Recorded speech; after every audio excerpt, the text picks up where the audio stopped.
오늘 본문에 기록된 잠언은 솔로몬 왕이 기록한 내용을 담고 있는 것입니다. 잠언을 시가서 혹은 지혜서라고 합니다. 우리가 하나님 안에서 지혜를 얻게 되면 이 잠언의 말씀을 따라 살아가게 되고, 이 잠언의 말씀은 가장 지혜로운 길, 그것이 하나님을 경외하는 삶이라고 가르치고 있습니다.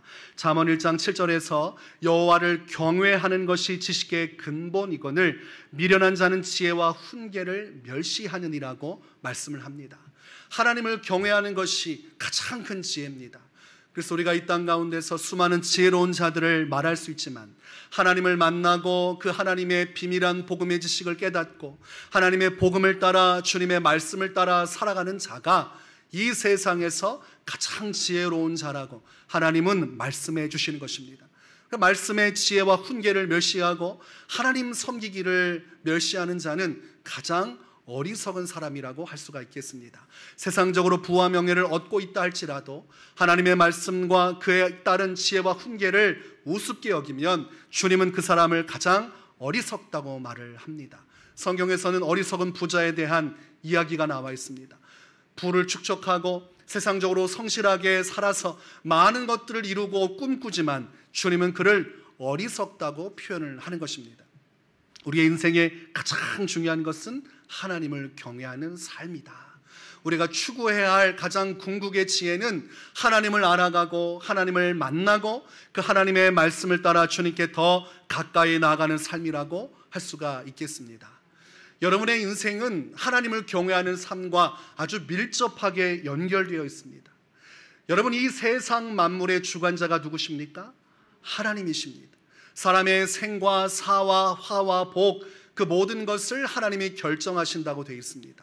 오늘 밤 누가 죽게 될지, 또한 어떤 새 생명이 태어날지, 그것은 사람에 의한 것이 아니라 하나님에 의한 것이라고 성경은 말씀을 합니다. 한 나라가 일어서고 한 나라가 멸망하는 것조차도 성경은 주님의 뜻대로 이루어졌다고 말씀을 합니다. 그것이 성경의 역사입니다. 그러니 우리가 주님을 경외하는 삶이야말로 우리 주님과 깊은 연결점을 갖게 되고, 그로 인해서 하나님과 함께하는 인생을 살아가게 되고, 그로 인해서 우리는 하나님께서 주시는 놀라운 복과 은혜를 받을 수 있게 되는 것입니다. 그러니 하나님과의 관계가 너무 중요한 것입니다. 하나님과 어떤 관계를 맺고 살아가는지가 여러분의 미래를 결정하게 되어 있는 것입니다.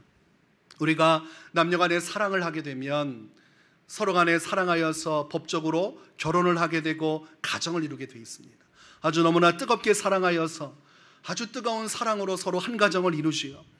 그러나 여러분, 한쪽이 아무리 노력을 해도 부부간의 사랑을 이루고 그 가정이 화목하고 그들의 미래가 안전하게 이루어질 수 있는 것은 한쪽만의 노력으로는 불가능합니다.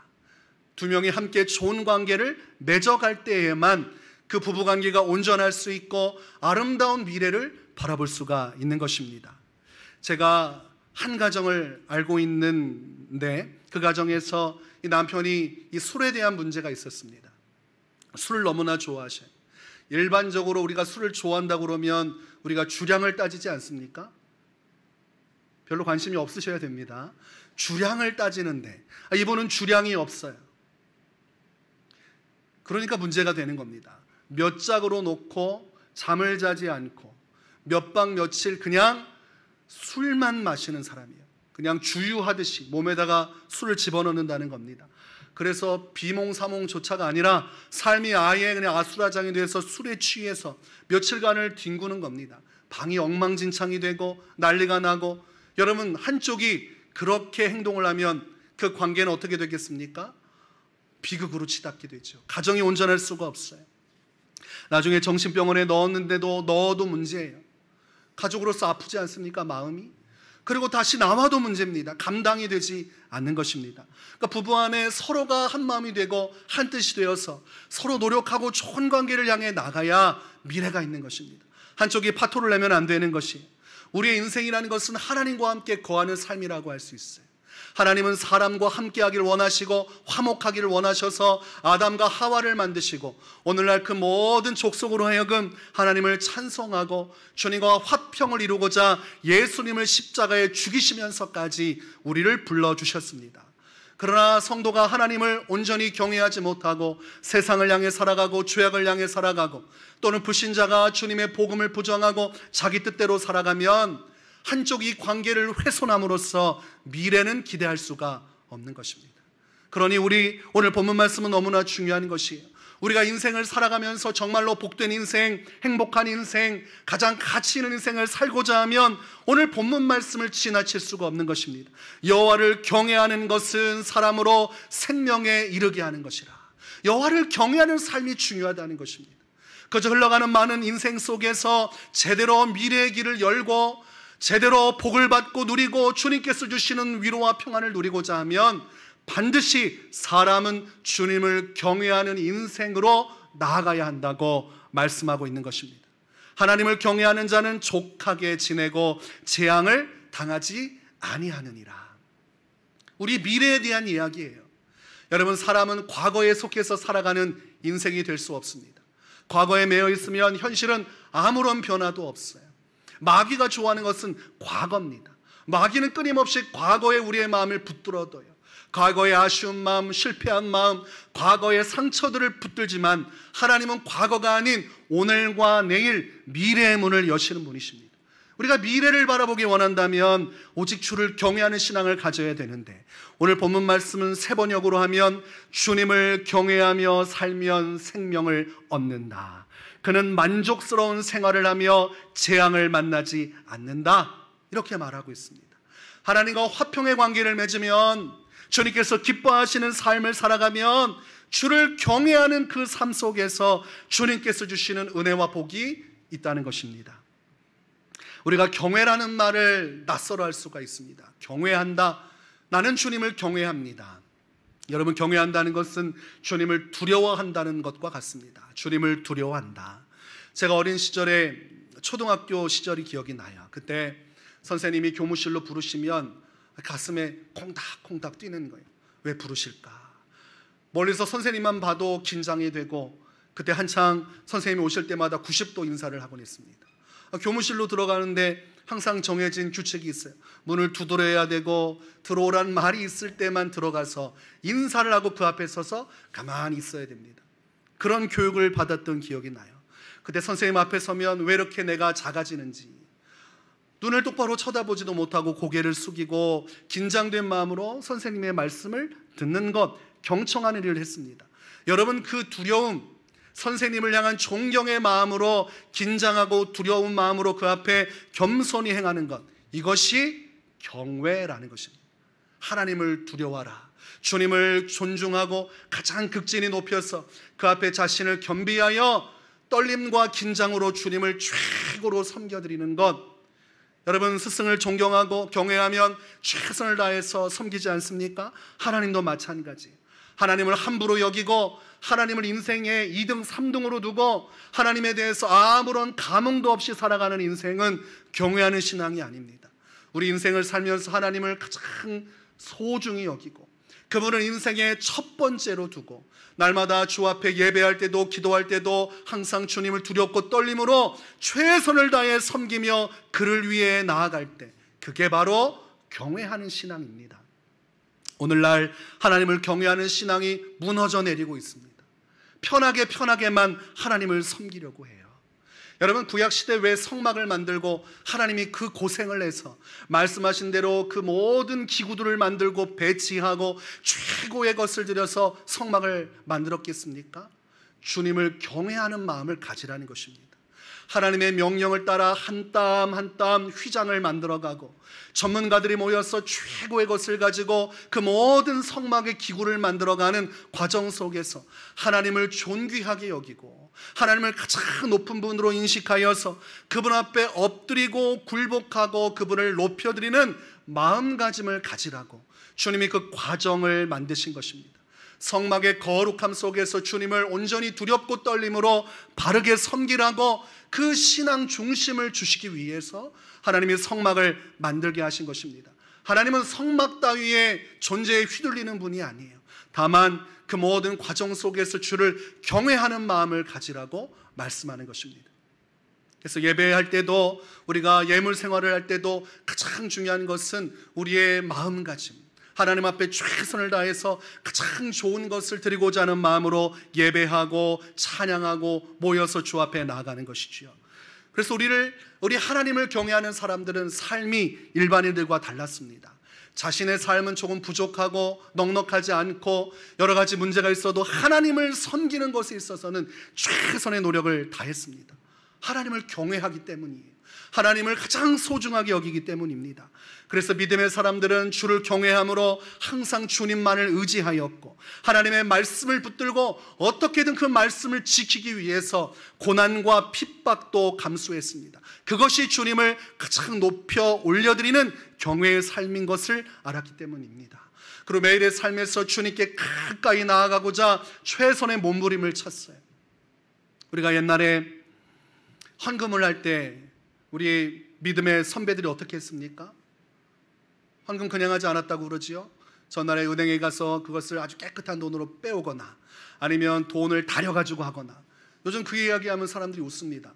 아니 그냥 온라인으로 계좌 이체하면 되지 뭐 그렇게 하느냐. 우리가 그 본심을 알아야 되는 거예요. 그걸 다림질하는 게 중요한 게 아니라 그 과정 속에서 어떤 마음을 품는 거예요? 주님을 경외하는 마음을 품는 거예요. 주님을 소중히 여기며 그 아주 번거롭고 힘든 거지만 어떻게 하면 주님을 영화롭게 할 수 있을까? 가장 주님을 향한 최고의 마음으로 주 앞에 나아가고 또 나아간 것입니다. 우리가 성경에서 신앙의 표준이 되는 분은 예수님이에요.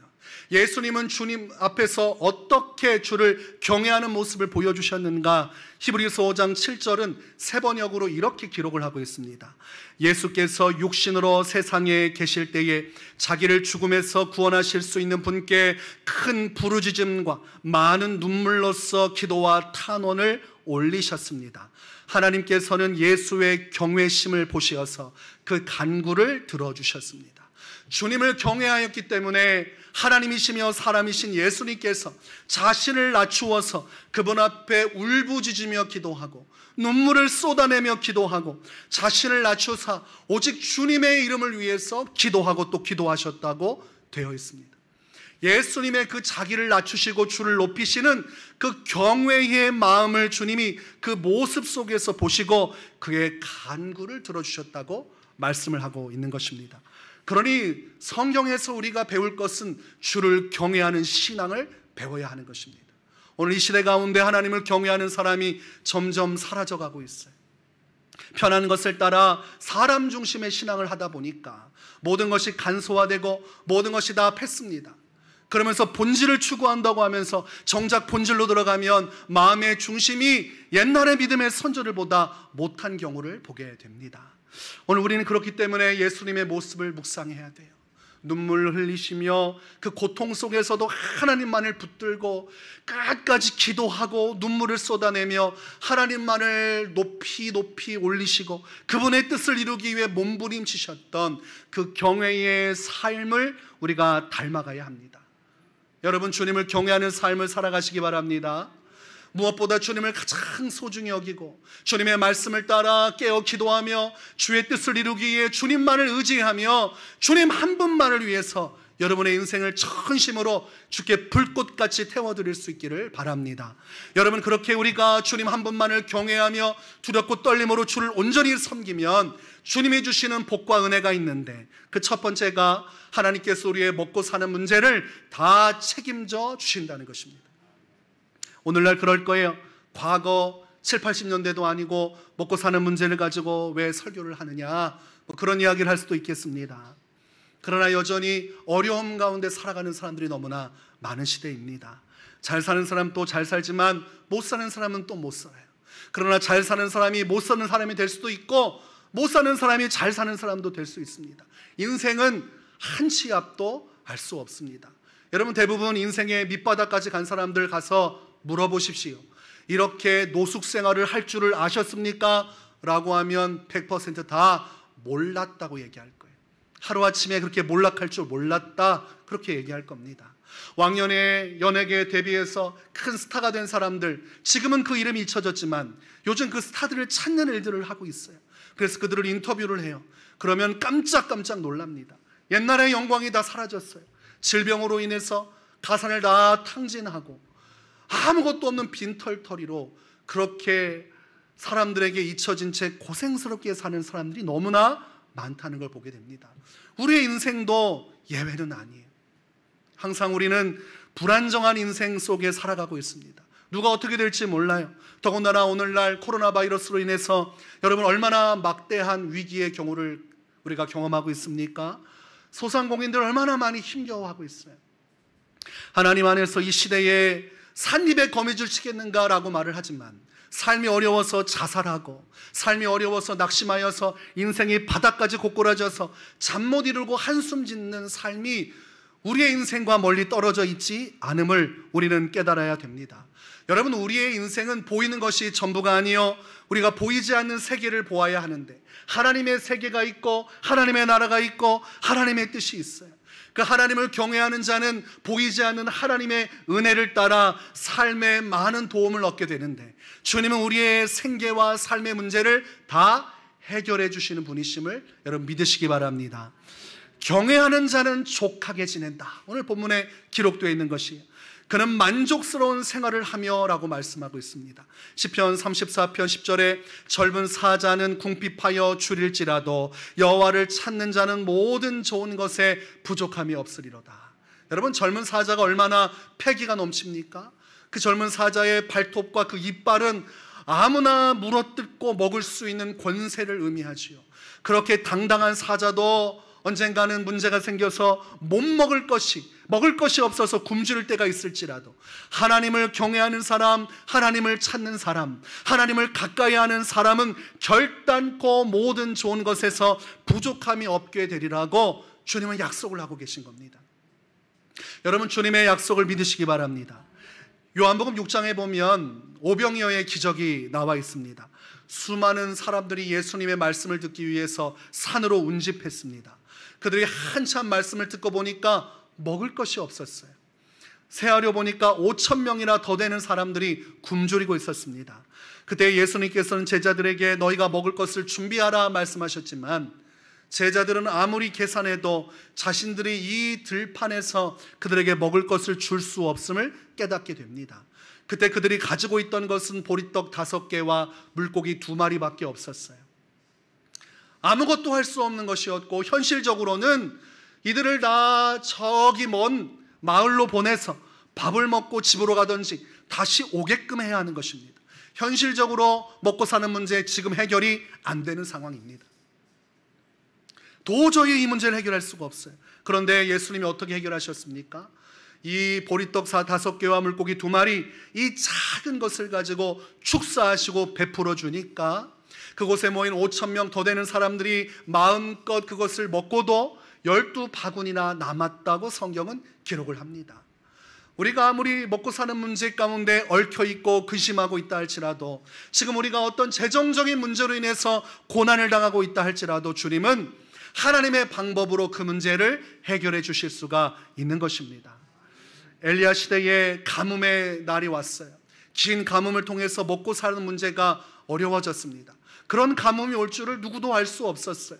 그냥 위기가 오고 닥치니까 사람들이 저마다 먹고 살기 어려워졌습니다. 누구한테 한탄하지도 못하고 그렇게 굶주리며 사는데 그때 하나님께서 엘리야에게 말씀하십니다. 너는 시돈 지역으로 가서 그곳에 사르밧 과부의 집으로 들어가라. 그리고 그에게 너는 필요한 음식을 공급받으라고 말씀을 하십니다. 엘리야가 신방을 하러 갔다고 생각하시면 됩니다. 하나님이 가라고 하셔서 신방을 갔는데 아니 근데 이 집안은 아주 지금 난리가 났습니다. 과부가 가보니까 그곳에서 나뭇가지를 줍고 있는 거예요. 그리고 그 상황을 살펴보니까 이 과부하고 아들이 같이 살고 있었는데 먹을 것이 하나도 없어서 마지막 한 움큼의 가루와 기름 조금만 남아있던 겁니다. 그래서 나뭇가지를 모아서 그것을 가지고 떡을 만들어 먹고 이 모자가 죽음을 맞이하려고 했어요. 굶어 죽으려고 했는지 아니면 자살하려고 했는지 그건 모르겠지만 그들에게 있어서 이게 마지막 먹을거리였습니다. 마지막 최후의 만찬이 고작 한 움큼의 이 가루로 만들어서 먹는 떡이었습니다. 그때 엘리야가 그 집에 들어간 거예요. 여러분, 이거 얼마나 비극입니까? 엘리야가 거기서 그걸 얻어먹어야 되는데 달라고 하기도 애매하고 그리고 그거 부쳐먹고 죽으려고 했는데 마지막 생명과 같은 떡을 주기도 애매하고 그러나 그때에 엘리야가 하나님의 말씀을 전해요. 네가 이 말씀에 순종하면 하나님께서 너의 먹거리를 책임져 주시리라.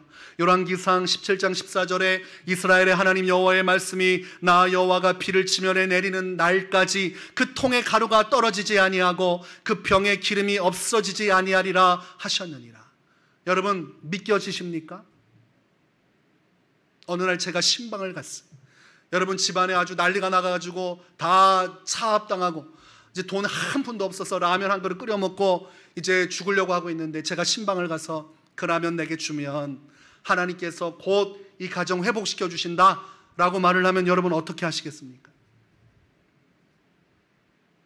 어려운 문제지요? 뭐 망해본 적이 없으니까 감이 안 오시죠. 집안이 다 망하고 지금 라면 하나 남아가지고 그거 하나 먹고 죽으려고 그러는데 목사님이 와가지고 그거 달라고 한단 말입니다. 이게 얼마나 비극적인 일입니까? 믿기도 그렇고 안 믿기도 그렇고, 믿고 줬는데 아무 일도 없으면 목사를 때릴 수도 없고 뭐 어떡할 거예요 이거를. 이 문제를 어떻게 해결합니까? 그때에 이 사르밧 과부가 그거 말씀을 받아들입니다. 하나님의 말씀을 받아들여요. 주님을 경외하는 길을 선택하기로 해요. 하나님을 가장 소중히 여겨서 이건 먹고 죽으려고 하지만 주님의 뜻이라고 하면 주님을 가장 소중히 여기는 마음으로 내가 아주 목숨보다 중요한 이 떡을 만들어서 주의 말씀에 순종해서 엘리야에게 주리라. 자기의 생명보다도 이 떡보다도 주님을 더 존중하고 소중히 여겨서 그것을 내어줍니다. 하나님을 소중히 여기지 않았더라면 엘리야는 쫓겨났을 거예요.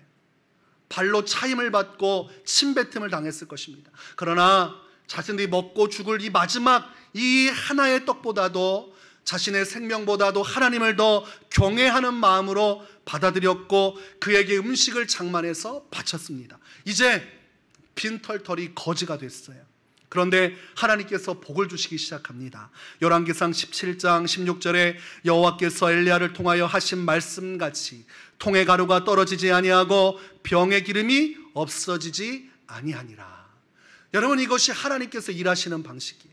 아무리 어렵고 힘겨워도 하나님을 잊지 않고 그분을 선택하고 그분을 경외하는 길을 선택하여 자신의 인생 가운데 주님을 가장 소중히 여기는 자에게 주님은 먹을 것이 떨어지지 않게 하시고 그의 인생을 책임져 주시는 분이심을 믿으시기 바랍니다. 하나님을 경외함으로 받는 두 번째 복과 은혜는 마음속에 평안을 주셔서 행복한 삶을 살게 해주신다는 것입니다. 여러분, 이 평안이 얼마나 좋습니까? 여러분, 돈도 많고 가진 건 많은데 마음이 지옥이면 살만합니까? 어떻습니까? 돈이 많아도 마음에 평안이 없으면 아무 소용이 없습니다. 그래서 많은 돈을 가지고 유산을 가지고 있으면서도 자살하는 사람들이 있어요. 정점에서 인기를 얻고 연예인으로서 많은 화려한 그렇게 사람들에게 환호를 받아도 쓸쓸함 가운데 자살하는 사람들이 있어요. 왜 그렇습니까? 마음에 평안이 없기 때문입니다. 마음이 평안해야 삶이 행복한데 그 마음의 평안을 잃어버리고 이것을 회복할 수가 없는 거예요. 여러분, 마음의 평안을 언제라도 얻을 수 있다고 생각합니까? 그렇지 않아요. 마음의 평안은 돈 버는 것보다 더 어렵습니다. 오늘날 공황장애를 앓고 있는 사람들이 많아요. 화려하게 살아가도 마음에 빈 마음으로 어찌할 바를 몰라서 질병을 앓고 살아갑니다. 정신적으로 황폐해지고 영적으로도 곤비하니까 삶의 의미를 발견하지 못해요. 불안하고 초조하고 근심되고 그래서 삶의 두려움 속에 매여 있고 그리고 그 삶 속에서도 또 영적인 문제도 있으니까 허망한 거예요. 이런 인생 살아봤자 무엇하나. 내가 목숨을 10년 20년 연장해봤자 이렇게 살 바에는 그냥 오늘 죽고서 마음의 평안을 얻는 것이 낫지 않겠는가. 그래서 여러분, 삶이 윤택해지고 과거보다 더 잘 살게 되었음에도 자살률은 계속해서 올라가고 있는 것입니다. 코로나로 죽는 사람도 많지만 그것보다 더 심각한 것은 자살하는 사람들이에요. 지금 수없는 사람들이 스스로 목숨을 끊고 나가고 있는 것입니다. 그래서 이것이 아주 위험한 것입니다. 그러나 우리 하나님은 우리의 정신적인 영적인 갈급함을 채워주시는 분이십니다. 예수님은 우리의 마음의 모든 넉넉한 평안을 공급해 주시는 분입니다. 요한복음 14장 27절에 평안을 너에게 끼치노니 곧 나의 평안을 너에게 주노라. 내가 너에게 주는 것은 세상이 주는 것과 같지 아니하니라. 너희는 마음에 근심하지도 말고 두려워하지도 말라. 주님이 무엇이라 말씀하십니까? 세상이 줄 수 없는 평안을 나는 너에게 줄 수 있다. 내가 가지고 있는 이 평안을 너에게도 주기를 원한다고 말씀하는 것이에요. 그러니 예수님께로 가고 예수님의 은혜를 받으면 이 평안이 우리에게도 주어지는 것입니다. 이게 놀라운 복이라는 것이에요. 마가복음 4장에 보면 제자들이 배를 타고 예수님을 모시고 가고 있는데 갑자기 광풍이 불어닥치기 시작했고 배가 흔들리기 시작해요. 물결이 그 배로 들어오기 시작을 합니다. 마가복음 4장 38절에 예수께서는 고물에서 베개를 베고 주무시더니라고 되어 있어요. 지금 난리가 났는데 예수님은 주무시고 계세요. 그래서 제자들이 예수님이 현실을 인지하지 못하고 있기에 저러시나 보다 그런 마음을 가지고 흔들어 깨우기 시작해요. 눈을 뜨면 좀 달라지시겠지, 우리를 돌아봐 주시겠지 하고 눈을 뜨게 했는데 예수님이 별 반응이 없는 겁니다. 그러니까 너무 화가 나는 거예요. 제자들이 예수님, 우리가 죽게 되었는데 우리를 돌아보지 않으십니까? 화를 버럭 내는데 예수님은 평온한 상태에서 이렇게 바람과 바다를 꾸짖으시죠. 고요하라, 잠잠하라. 그러자 아무것도 아닌 것처럼 그 풍랑이 잦아들고 사라졌다고 성경은 기록을 하고 있습니다. 이 고난과 위기와 환난과 두려움 속에서도 예수님은 무슨 마음을 유지하고 계세요? 평안의 마음을 가지고 있어요. 하나님께서 주시는 절대적인 영혼의 평안함, 정신적인 평안함을 누리고 있는 것입니다. 여러분, 우리가 예수께로 가까이 가고 예수님의 은혜 가운데 우리가 나아가게 되면, 주님을 경외하는 신앙을 통해 그 은혜가 우리에게 흘러들어오면 우리의 마음에 세상이 줄 수 없는 절대적인 평안이 임합니다. 로마서 14장 17절에 기록하기를 하나님의 나라는 먹는 것과 마시는 것이 아니요 오직 성령 안에 있는 의와 평강과 희락이라. 예수님께로 가면 약속하신 성령이 우리에게 부어지시는데, 성령의 충만함이 임하는 순간 우리 안에 무엇이 변화돼요? 두려움이 사라지고 근심 걱정이 사라지고 하나님께서 충만히 임하시는 그 결과 우리 마음의 평안함, 희락의 기쁨이 주어지는 것입니다. 성령께서 우리에게 충만히 임하시면 그 열매가 일어나는데 그 안에 희락의 영이 임하는 거예요. 기쁨이 넘치고 소망이 넘치고 아무것도 바뀐 것이 없는데 지금 나는 동일한 고난과 고통과 위기 속에 오늘을 맞이하는데 무엇이 달라졌어요? 내 마음이 달라진 것입니다. 하나님이 내 안에 오셔서 나를 변화시켜 주시는 것입니다. 여러분, 예수님께서 누가복음 17장 21절에 이렇게 말씀하십니다. 또 여기 있다 저기 있다고도 못하리니 하나님의 나라는 너희 안에 있느니라. 예수님을 경외하고 주님을 찾는 자에게는 반드시 주의 평안이 임하는데 그것은 천국의 기쁨과 같습니다.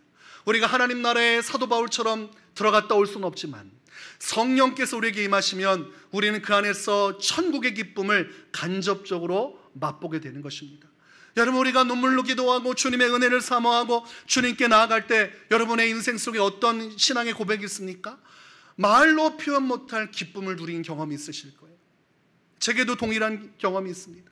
하나님 앞에 어떤 문제를 가지고 울부짖으며 기도하고 주님을 갈망하고 또 어떤 상황에 교회의 은혜의 자리에 나가서 온 성도들과 함께 기도할 때 눈을 뜨고 났더니 하나님께서 주시는 말도 못할 평안이 마음을 굳게 붙잡아 주시는 거예요.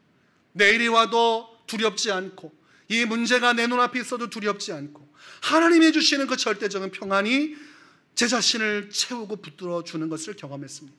여러분, 그것을 잊지 마십시오. 여러분의 평안은 오직 주님만이 온전히 주실 수 있는 것입니다. 주님을 경외하는 자가 이 평안을 누리는 것, 그것이 주님이 주시는 복과 은혜라는 것입니다. 여러분, 하나님을 경외함으로 받는 세 번째 복과 은혜는 어떤 위기 속에서도 망하지 아니하고 그것을 극복하고 이기게 해주신다는 것입니다. 여러분, 위기는 우리의 의지와 상관없이 다가옵니다. 다윗은 시편 23편 4절에서 사망의 음침한 골짜기를 다닐지라도 라고 표현합니다.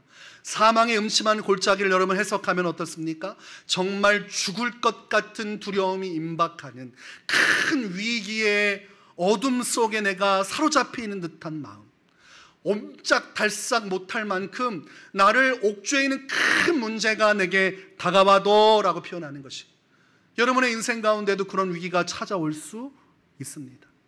누구에게나 위기는 찾아올 수 있어요. 그러나 여러분, 아주 중요한 것이 있습니다. 시편 37편 23절과 24절에 이렇게 말씀을 주십니다. 여호와께서 사람의 걸음을 정하시고 그의 길을 기뻐하시나니 그는 넘어지나 아주 엎드러지지 아니함은 여호와께서 그의 손으로 붙드심이로다. 위기는 올 수 있지만, 우리가 넘어질 수 있지만 완벽하게 엎드려져 죽는 일은 있을 수 없다는 것이죠. 위기는 다가오지만 반드시 하나님을 경외하는 자는 주께서 그를 붙드시고 일으켜 세워주셔서 원하시는 목적지로 가게끔 이끌어 주신다는 것입니다. 우리는 성경 말씀 중에 여리고성 사건을 기억할 것입니다. 난공불락에 어떻게든 정복하기 어려운 성이었어요.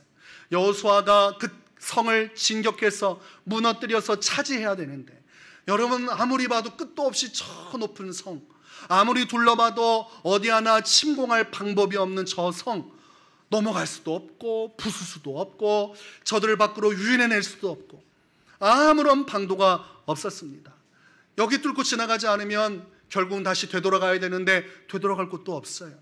그러니 앞으로도 못 가고 뒤로도 못 가고 이 큰 문제가 다가왔는데, 그때 여러분 어떻게 했습니까? 하나님의 말씀을 따라 그 성을 그저 돌기 시작했어요. 자신들에게는 아무런 능력이 없는 거예요. 해결할 방법도 없는 거예요. 막막해서 낙심해서 주저앉아야 되는데 그저 하나님의 말씀을 믿고 그 성을 돌기 시작했어요. 하루에 한 번씩 6일 동안 6번을 돌고 마지막 7일째 되는 날 7번을 돌고 하나님의 말씀대로 함성을 질렀더니 어떤 일이 벌어졌습니까? 그 여리고성이 한 번에 와르르 무너지기 시작했습니다. 여러분, 여리고성에 있던 주민들이, 이스라엘 백성들이 그 성을 돌 때 얼마나 비웃었겠습니까? 그래, 마음껏 돌아봐라. 한 번이고 두 번이고 돌아봐라. 너희가 이 성 어디를 뚫고 들어올 수 있느냐? 우리가 문을 열지 않는다면 너희는 절대로 이 성에 들어올 수 없다. 그러나 하나님이 여리고성을 무너뜨리시니까 백성들은 일제히 그 성으로 들어가 그 성에 있는 모든 사람을 죽이고 하나님께서 약속하신 땅으로 진격해 나아갈 수가 있었습니다.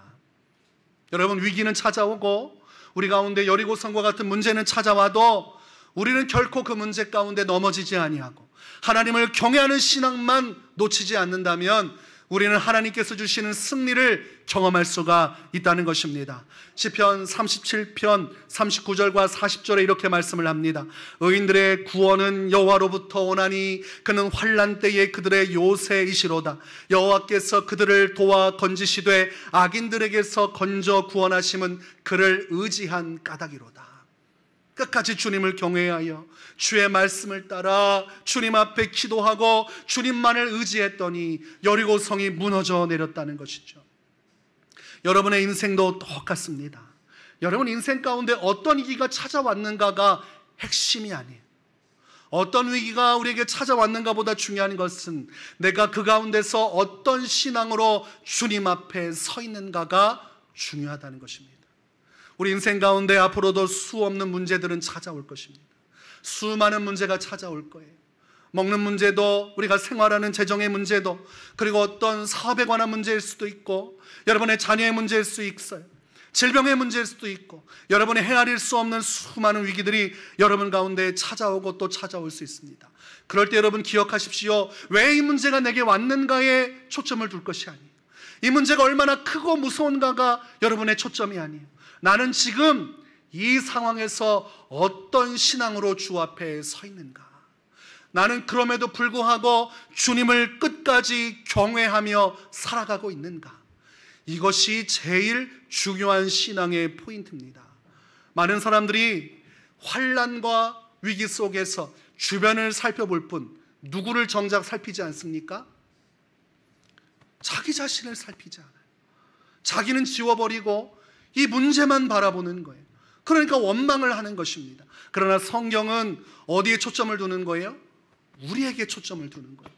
누가 주님을 경외하는가? 어떤 사람이 끝까지 하나님을 섬기는가?